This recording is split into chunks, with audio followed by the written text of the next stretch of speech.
अरे गरुड पक्षी जितका उंच भरारी घेतो तितकाच तो खाली सुद्धा येतोय, लक्षात ठेव. अहंकाराने भरलेला माणूस शेवटी स्वतःच्या ओझ्याने खाली येतो.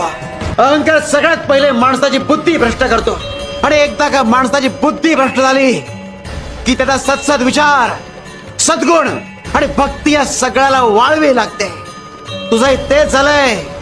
सत्य नाकारून तू स्वतःला फसवतोयस, आणि ज्या दिवशी याची जाणीव होईल तुला, त्या दिवशी पश्चात्तापा व्यतिरिक्त हातात काही राहणार नाही. शिव शंकर शंभो.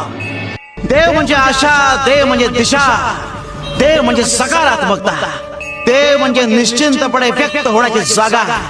अगर देव चमत्कार करतो की नाही हा विषय वेगळा, पण त्याच्याबद्दलची श्रद्धा चमत्कार घडवून आणायला भाग पाडते. अनुभवाशिवाय विश्वास बसत नाही आणि चमत्काराशिवाय नमस्कार होत नाही.